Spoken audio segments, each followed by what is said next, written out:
Front Seat Live podcast happily presents my Year of Healing the Hustle podcast, where I, Jessica Butts, psychotherapist, 2.5-time author, corporate trainer, and Myers-Briggs expert, share my raw, vulnerable, honest, and in the moment experiences of my journey to heal the hustle.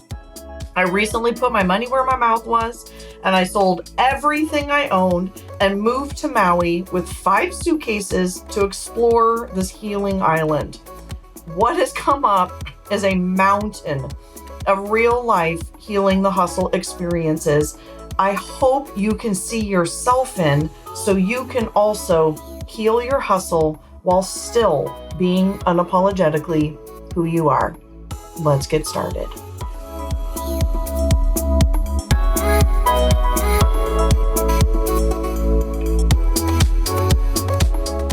All right, everybody, welcome back to part 2 of my birthday episode, which was last week. And as you know, I have a tendency to be a little bit long-winded. So this meant to be 1 episode and has turned into 2 episodes because I just couldn't. Brevity is not my thing. So we are jumping into part 2 of the birthday episode, which was my 5 favorite personal development tools. If you are catching part 2, you may want to go back to part 1. Part 1 was personality type, obviously, codependency, and attachment.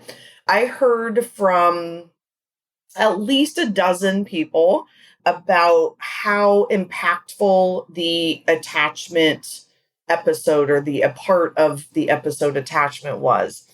And it's one of my favorite tools because it is such an aha. And it leads me into the theme of today's episode. So I am back in Seattle for about a month. I promise I'm going to go back to the purpose of attachment and why it's so important in a second. I am back in Seattle for about a month, actually. I had a plan to come back for my birthday and the 4th of July, and it was kind of going to be my first visit back after about 3.5 months after my move from Hawaii, because as you heard in my first episode, I was hell-bent on making Maui my home and getting settled and doing all the things. And so I was really kind of forcing that in a way to be a thing. So I had my first visit, and then I got a corporate speaking gig in Seattle, of course, on the 26th. I thought, well, am I going to fly back and forth? The company can pay for my airline ticket. Like, this just seems silly. So anyway, it turns out that I'm here for the entire month. So I'm at a friend's house. And while I've been here, I was at my sister's for a week and at a friend's for a week. I'm being a bit of a vagabond and testing out this lifestyle, to be honest, because who knows where I'm going to be in another year.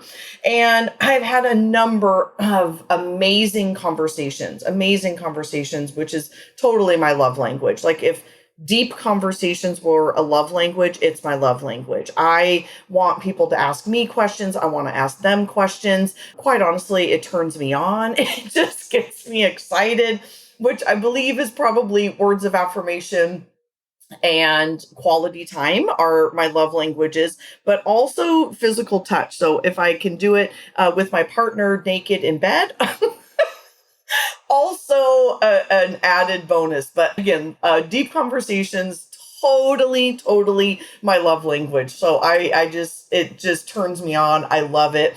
In fact, I go as far as to I told my friend the other day, she's got a wonderful family, but sometimes when we get together at her house, she can't talk openly because everyone's there. And so I even go as far as sometimes to ask my friends, like, hey, can we go somewhere else so we can have a really like authentic, transparent, open conversation? So that is what I've been doing for an entire week. My love tank is 1,000,000% full. It is in my front seat. I'm getting so much of my extroverted feeling taken care of, and it feels awesome.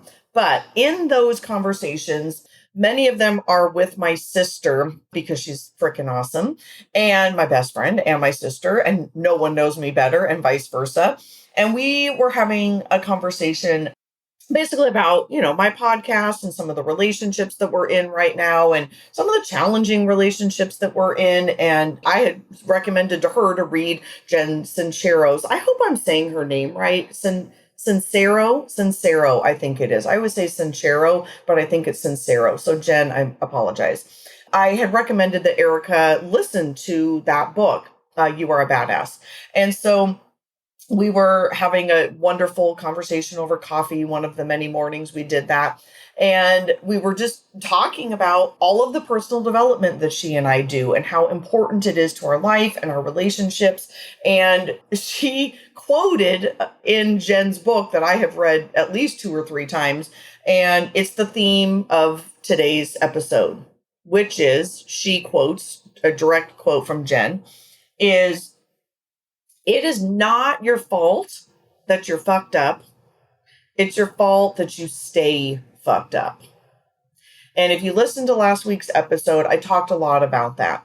That these my 5 favorite personal development tools are not about perfection.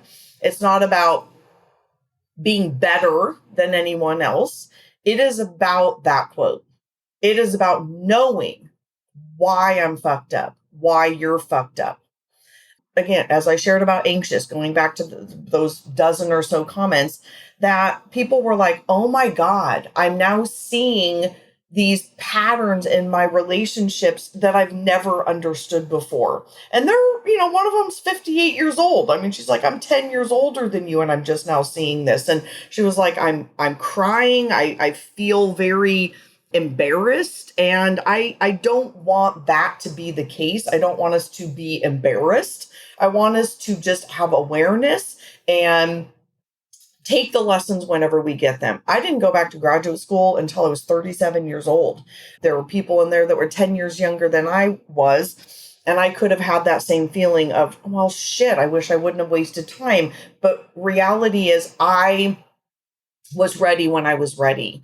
I needed to go through the traumas in my marriage. I had to go through all of that messiness. I had to have gone to therapy with him to get me to that place. And so again, I really want the theme of this and for you to be thinking about, it's not our fault that we're fucked up. We're born with our personality type, which your type does not make you fucked up, by the way. Codependency absolutely is a nurture situation, meaning it's a learned behavior. So nurture and nature. Nature is how you were born. Nurture is how you were raised, and all of the things that come along with it, also known as a learned behavior. Codependency is a learned behavior. It's not our fault. It's from our surroundings. Attachment is absolutely a learned behavior, and we learn it as children. And so it absolutely is not our fault. It fucks us up for sure, but it is not our fault. It is our fault if we never learn about it. It is our fault if we never understand this about ourselves, make different choices, do different things. I've been talking to a friend while I've been home. I'm not quite, I haven't broke that habit yet. So it's funny. I'm back in Seattle. So while I've been back in Seattle, having a conversation with a friend, that one of their friends is just leaving like some 23-year-old marriage and jumping right into another marriage. And I'm just like, that's fucked up. That's fucked up. You gotta take a break. You gotta go to some therapy. You gotta see your patterns. So it's not that person's fault that they're fucked up. It's their fault that they keep repeating the same patterns.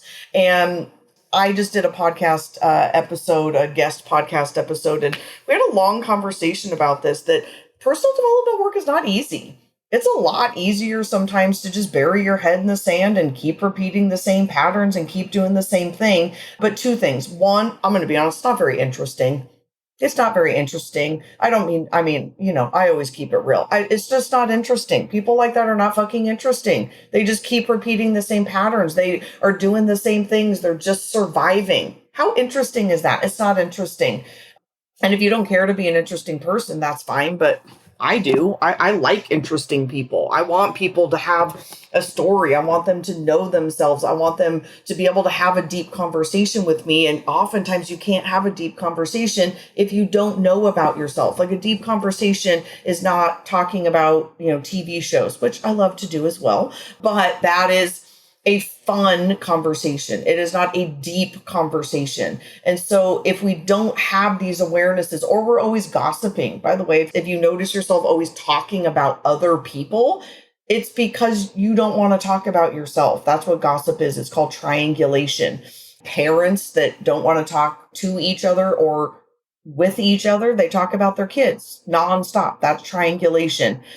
My sister and I talking about my mom and my sister talking about me, my friend and I talking about other people. Like, that is triangulation, and it is a diversion tactic from dealing with your own shit. It's a diversion tactic about talking about yourself. Like, what's really going on with you? Like, of course, I want to know what's happening with your partner or your spouse or your kids or whatever, but I actually just want to know about what's going on with you as well. You know, I had a friend drop an awesome bomb on me the other day, and I just loved the conversation. It was this super deep conversation. I mean, I was literally listening like with bated breath. It was so great.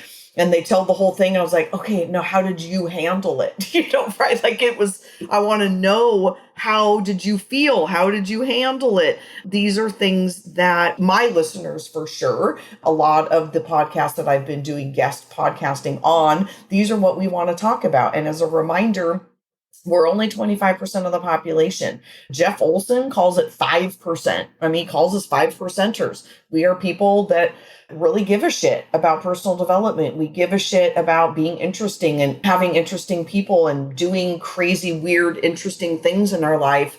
And so it doesn't mean that I cut other people out. I love them very, very, very much. It just doesn't mean I'm always going to get all of my needs met from those people. And you're probably very much the same. In fact, in that same episode, it's called Bossy, Brilliant, Badass, I think. It comes out hopefully at the end of July, by the way, which will be my 100th episode right around the end of July. I realized that it will be July 28th. So I don't know what I'm going to do yet, but I'll start percolating ideas.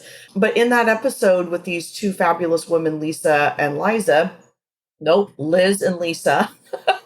we were talking, I asked them actually, I said, do you find it lonely to be a, whatever we want to, I think we're just intuitive types. That's how the Myers-Briggs scale is 25% of the population, yet most of the 25% still don't feel comfortable letting their freak flag fly, and they try to fit into normcore society, which really kind of drops it down to like 10 or 15%. And again, Jeff Olson says it's only 5%. But so I asked them, I said, do you find it lonely? And they both were like, oh my God, yes. Like, no one's ever asked us that before, but yes, very.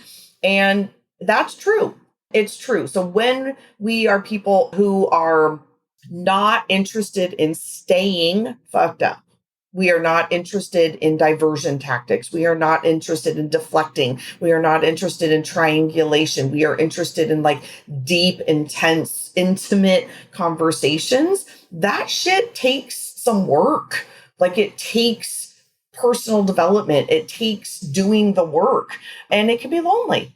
It can be lonely because, again, if on a good day is 25% of the population, 3/4 of the people that you are going to meet at a party or going to meet on a dating site or going to meet at work or going to meet in a club or an organization are probably not your people. And then we to them are very intense. Do you guys know that? We intuitive, I swear I have 2 more things. I promise I have 2 more things. So I got to finish my 5 things. But we are very intense to them, and it's not always welcomed. I know that I want to talk. I want to have deep conversations with people. Again, it's my love language. There needs to be a 6th love language. We are intimidating to people. They find it intimidating, overwhelming, too much, irritating. Those are the words that I've heard before. It's just overwhelming to them. I have a very dear friend who likes to just she's probably more so than I am intuitive and gets very, very deep with people. And it has made people I have been with uncomfortable. I mean, they're like, oh my God, we were just having such a great time. And then it got so deep. And I was like, oh yeah, I loved every minute of it. Like, I was like, oh, I was just leaning in, like, tell me more. Like, I can't get enough of it. So these are the differences between sensors and intuitive types. Just to be like really direct with that, this is the type. It doesn't mean obviously sensors. My sister's a sensor. That she can't get deep, but it is something that certainly has to be worked on, and it is a choice. As not all intuitive types are doing their work either. This is a choice to go very deep, to, as Jen says, to not stay fucked up. It's not your fault you're fucked up, but it's your fault if you stay fucked up. Okay, wow, that was a long intro. 15-minute intro. Okay, I promise I'm going to end with the last two. So again, last week was type, codependency, attachment. My other two favorite personal development tools to know yourself are Love Languages by Gary Chapman and Core Values, which is a exercise that I learned in graduate school. So love languages might surprise people because I think people think they're not, I don't know, that they're not that important, or they're kind of fluffy or something. And I think nothing could be further from the truth. I think they're very, very insightful, and they're very important to know about yourself and the people that you're in a relationship with. And I'll start with the story as to why. Well, let me start with what they are. There's 5: touch, physical touch, acts of service, words of affirmation, gifts, and quality time. I'm going to say a little more about those real quickly. So physical touch is not just sex. It's all kinds of touch. It's holding hands. It's sitting next to each other. So touch is one of mine. And I prefer to either like sit at a bar on a date, or actually with anybody for that matter, or sit on the same side of the table. I don't like to sit, first of all, because I'm a therapist. I also don't like to sit across from people because it feels like I'm interviewing them or I'm in therapy with them. And I noticed that when I was dating right after I became a therapist, and I was like, oh, this is real rocky territory here. And so I prefer to sit next to people because I like to touch people. And so that can be one. Someone putting their hand on my leg, I put their hand on their leg. I love to hug my mom and my sister and my friends. I do enjoy intimacy as well, but it's a lot of things, right? It's like kisses on the neck or holding hands in public. I can't not hold hands with my partner. I feel dissed. I feel like it's a love language. I feel the opposite. So when you're not doing the thing, whatever your love language is, it's more severe. So for me, not holding hands with my partner in public is like, I'm offended. I'm hurt. Not offended. That's not the right word. I'm hurt. I feel disconnected. For somebody who it's not, they would never think that.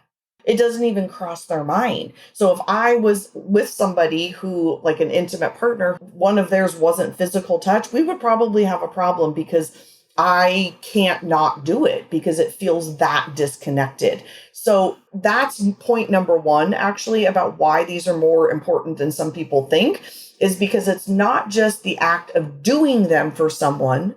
It's the act of not doing them for someone that negates it and makes it that much more harsh.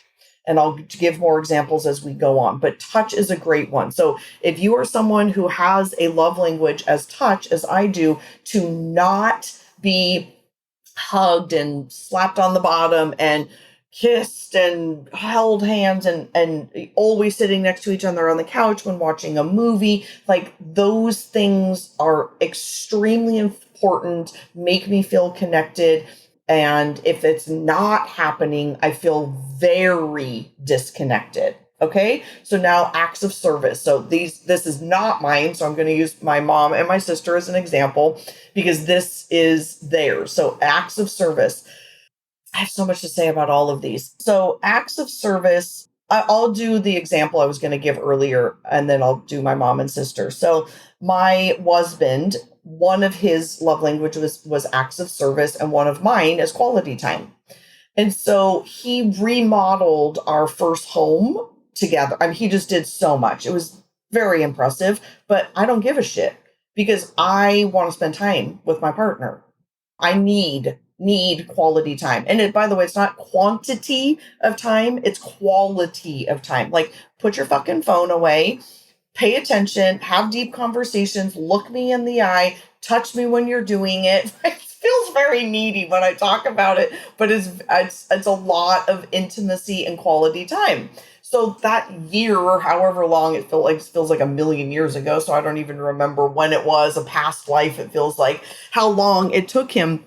But during that entire time, he thinks he's giving me my love language because it's his. His love language is acts of service, but it's not mine. And we didn't realize this, of course, until we went, to a therapy session, and she points out, like, he's giving me his love language. Does that make sense? He's giving me his love language. That's point number 2 of why these are so important, is that we each have our own love languages. And we then are egocentric people. We just are. We're selfish and egocentric. Everyone is. Then we go into relationship assuming, without asking, that is also our partner's love language, or our sisters, or our moms, or our friends, or our kids, or whatever. And so he spent all this time, look at me, aren't you proud of me? And thinking that he's giving me his, and I'm totally disconnected from him because I'm off running. I was doing triathlons at the time. I'm off doing whatever I'm doing, and we're completely disconnected. And so anyway, it just was this very interesting realization of completely missing the mark. And so, right, of course, how do you fix that? And how do you still, get your job done, but connect with your wife, blah, blah, blah, blah, blah. Like, past, it doesn't really matter. But the point is, we have to find out what ours are, just like putting our own oxygen mask on first on the type, right? Know who we are, and then ask these questions of other people. If your partner never asks you your love language, move fucking on. Move on, dude. Move on. They don't give a shit. They need to know how I guess this is point number 3, is whoever's in your life, should want to have a roadmap to how to show you love. And that's why love languages is one of my top 5, is because it's literally a roadmap, as is type, as is codependency, as is attachment, core values when we get there. These are roadmaps literally to show your partner love. And so when I was doing couples therapy is rough to do on Zoom. I'm not going to lie. I've tried it a couple times since COVID, and it's just rough. But I used to love couples therapy. I loved it. I love high conflict couples. I love watching people. I'm a very astute observer of nuances with people. I'm very observant and intuitive in that way. So anyway, I used to love it. And couples would come in and they would want to talk about love languages. And I'd say, you guys aren't ready for that. You don't even like each other right now. Like, love languages can be very dangerous because you're telling your partner, here's how to love me. And then what if they don't do that? Right? What a slap in the face. Like, if you say, hey, John, hey, John, this is what I need. And then he just literally doesn't do it. Or, hey, Rebecca, this is how I need you to show me love. And she just doesn't love me that way. Like, it actually makes me teary thinking about it, right? Like, what a diss. What a diss. And so high conflict couples, they're not ready because they're still resentful of their partner. Sometimes they still have contempt.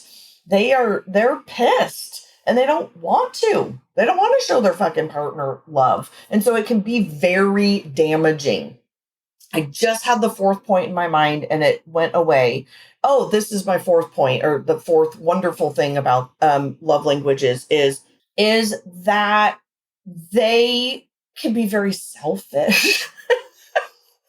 Meaning, if you it's a very Pavlovian dog of like positive reinforcement. So if you show your partner their love languages, even if you don't want to, like, you just are not thrilled about your partner at this time, but you're like, fucking A, Jessica told me to do it. I'm going to buckle up. I'm going to do this thing. And you do it. something miraculous happens. That person feels loved. So guess what they do? They normally give it back, especially if you're in a good relationship. Like, let's, scratch the people that aren't in a good relationship, which is a massive amount, by the way. But if you are in a, like, even a decent relationship, there's somewhat of like positive manipulation. Like, if that's even, I need a better word for that, but a positive manipulation, it's positive reinforcement. Basically, it's like you giving that person their love language. It is inevitable that they are going to feel better. They are going to feel closer to you. They are going to feel loved. And so then they want to give it back. So one of mine is words of affirmation. So I guess let's go. Let me finish acts of service. So acts of service is doing things for people, like remodeling a house. So here's another point about love languages is that you also got to give your partner some time, especially you bossy, controlling women, which, this is what Healing the Hustle is really all about, is us bossy type A J on the Myers-Briggs J women. We are bossy, controlling, type A, like we want things a certain way, and that's the way it's going to be. So I noticed this thing with my mom that I want to show her love. I want to give her love language, which is acts of service. She wants that. And she has to give me a chance. So when I'm at her house, I always try to do things preemptively for her because it makes her feel loved and appreciated. So I try to set the table. I try to vacuum. I try to wipe the counters. Here's what sometimes happens is she doesn't give me a chance. She will beat me to the punch because she's such a controlling J woman. So she will, Jessica, wipe down the counters, or can you do this, or can you do that? And I'm like, I was just going to do it. Can you give me a chance to show you love? Give me a chance. If I fuck it up and I fail, fine. But give me a chance, because that person, then my mom, never gets to feel love languages. She never gets to feel it because she's always bossing people around. So us J women in particular, give your mom, give your partner, give your kids, your friends, give them a chance. Give them a chance. I hear this so much in couples therapy. Like, sometimes the partner's trying. They're trying. And they just don't even give them a chance because they're constantly barking orders. Like, give them a chance to unload the dishwasher. Give them a chance to take out the trash. Give them a chance to respond to your text message. Give them a chance. It might not be in the exact time or the way that you want them to do it, but give them a fucking chance. Ladies, give them a chance. I could probably just end this episode right there. Give them a chance. Okay, so now let's talk about words of affirmation. This is so one of mine. And I almost feel embarrassed because it's just like, again, it's like a Pavlov's dog. I mean, oh my God. It's like, just tell me how wonderful I am. Tell me why you think I'm wonderful is even better. And so this one, the negation of this one. So the negation of touch, super harsh. Negation of acts of service, I give them a chance. The negation of words of affirmation is critical. It's like critical. I just shut down. Mama ain't got nothing left. Like, if you can't say something genuine, I'm not interested. So the negation of this one is just not doing it, but also not sincere or not unique. So, just always, I love you, or you look hot, or I don't know, way to go. Like, there's got to be something interesting. Like, you are an incredible father. I so appreciate all the love that you give to this family. Thank you for taking, Sophia out the other day and spending, right? It's just these very intimate, personal things that you can say to somebody are really important and they need to be genuine. So that's words of affirmation. Gifts, this is so not mine, so it's always a tough one. It's interesting, in my marriage, when things were not good, I thought this was one of mine. And I think it's just because I don't know if they change or if we change, because I just think, I'll be honest, I didn't want these other things from him. And so I didn't really want quality time with him, and I didn't really want touch. I mean, when things weren't good. And so gifts turned into mine, and I realized it's absolutely not. That's absolutely not my love language, but gifts are, again, personal things, not just something you picked up from the drugstore or, flowers every single week. Like on interesting dates, gifts for no reason, interesting gifts, and gifts specifically that were like, I was thinking about you. So if I mention something to somebody and they do get that thing, that's very special. Like that's a special gift. Or I've been traveling with, partners before, and they see, I mentioned something and I liked it and they went back and got it. I'm like, oh my God. Okay. Yes, that is incredibly thoughtful.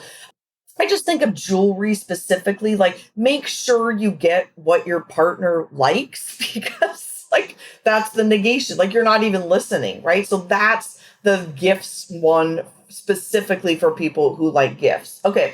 Quality time. I thought this was going to be a short episode, but I cannot stop talking. Good Lord Almighty. Thank you, listeners. I love you.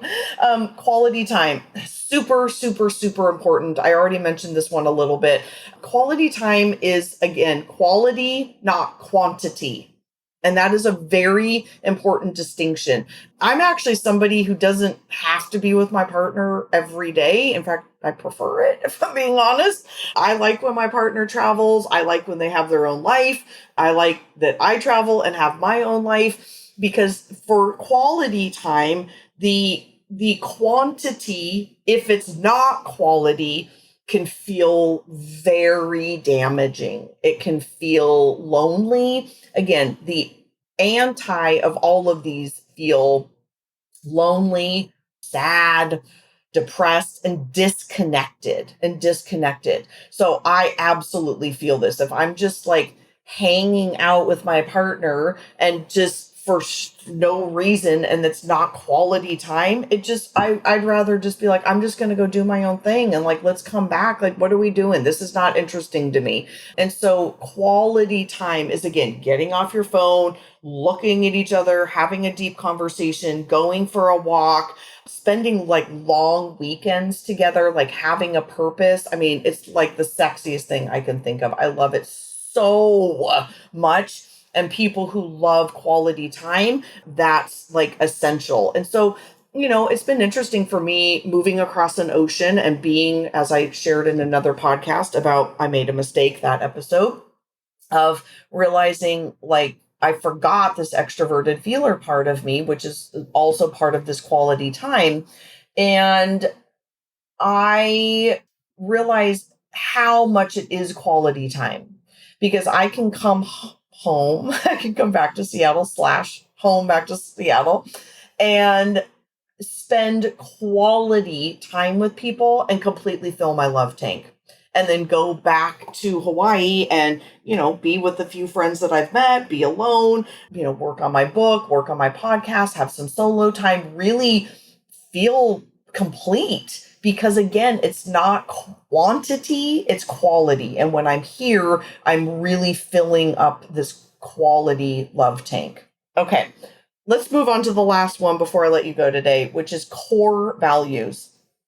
And this is a tool. I have a freebie, and I think it's Jessica Butt's / core values. I should have looked that up before I did this episode. I did not. I will double check that, I promise. You can go to Jessica Butt's / core values. You have to enter your email address, but then the core values will be emailed to you or given to you right there. I think they're 38 or 42 words, and the directions are there as well. These are fascinating. I do think they change during your life. So these are also part of a learned behavior. as our love languages. And core values are extremely eye-opening individually, but also for a couple. And let me give an example. So one of my love languages has always been, actually, I mean, I only have five. I have five. Freedom, independence, love, creativity, and authenticity. And powerful. And powerful. I added that one. And so two of my six are freedom and independence. And to me, they are different. And so when I think about my life and what's important to me and my business and my work and any relationship I'm going to get into, I want you to think of it as like a barrier. It's like a bubble, if you will. I think of core values as a bubble, and they surround me and keep me protected from things that are not going to be in alignment with my core values. For example, if I get offered a speaking engagement where they want or need me to be very buttoned up, obviously I don't swear in my corporate trainings or my speaking engagements unless they give me the okay. But if they want me to be a certain way or wear something specifically, I say no. I say no because it's not in alignment with freedom and independence, as well as authenticity and to be powerful. Part of the powerful for me is being able to show up and be powerful and use my voice however I need to be able to use it. And so that is an example. Also, I'm also here for a month. I'm in the Seattle area for a month. That is freedom and independence to me, to be able to live where I want to live, be nimble, getting rid of all of my things. Again, it's not for everybody. It's not for everybody. This isn't about me. It's about helping you learn through stories of mine. And so other people, and I was actually in a relationship with somebody, and one of their number ones was security. And we both looked at each other and went, oh, this is going to be a problem. And I knew this. It was a fairly short relationship, probably, I don't know, about 11 months or so. But 6 months in, we got pretty serious. And, he started talking about moving in and stuff like that. And I was like, oh, whoa, whoa, whoa, whoa. What are we doing here? And and I had us do the core values. It was over New Year's. And again, one of his is security. And it was this need to be married. It was a need, not that I don't want to be, by the way. I feel like I need to clarify that. I would like to be married to the person I'm supposed to be married to. I just haven't met him yet. And my friends point that out a lot, that if you met the right person, you would actually want to live with them and actually want to be married. I'll be honest, I haven't met that person. So there's that caveat. However, the security of like not traveling, or the security of I'm not going to take a risk. He was very risk averse. And he just was in a really kind of lame job, although he like had a PhD and was just super, super educated. He was not taking a risk because safety was one of his core values, and freedom and independence and leaping. And I mean, I leap without a net all the frickin' time. And again, people may judge the shit out of me about that. And that's really not my concern. This is about, again, it's not your fault you're fucked up. It's your fault you stay fucked up. And so these tools help you figure out who you are. I call it building your side of the net. Back to the codependency part of the last episode. It is building our side of the net. It is building the roadmap to who you are, so that not only do you understand yourself better, but when you get into relationships with clients, with loved ones, with friends, with anybody, co-workers, your kiddos, anyone, you have a roadmap. You can say, this is who I am. This is my personality type. That shit ain't changing. This is my codependency style. I learned this was a learned behavior. I cannot help this. It's why I'm fucked up, but I'm not going to stay fucked up because I'm going to be educated about it and tell you about it.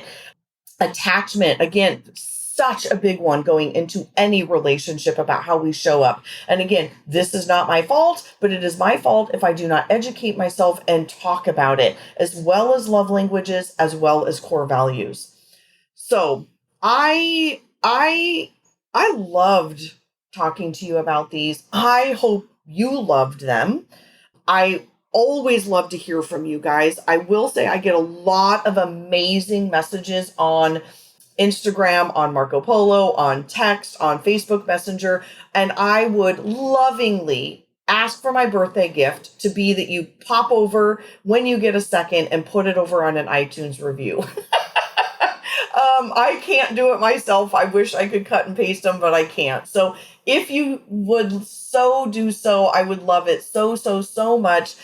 I have a lot of amazing reviews, but it does help with algorithms and it does help with reviews and all that shit that I don't know anything about. So I appreciate it. I love you. I thank you for listening. What's coming up? I might have a couple of openings. I've got some people graduating. So if you're looking for a therapist or / coach, just, send me a DM, let me know. There is still one spot left. I can't wait to see whose it is for the retreat in Maui.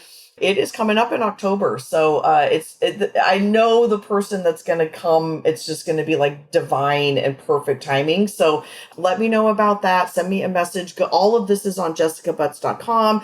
I'm Jessica Butts MA over on Instagram now. I switched that back over. Also, if you're looking for, a corporate trainer or speaker, I'm always here for all of that. So little plug at the end. Let's shamelessly plugging myself. Shamelessly. All right, loves. I will see you guys next week. Bye.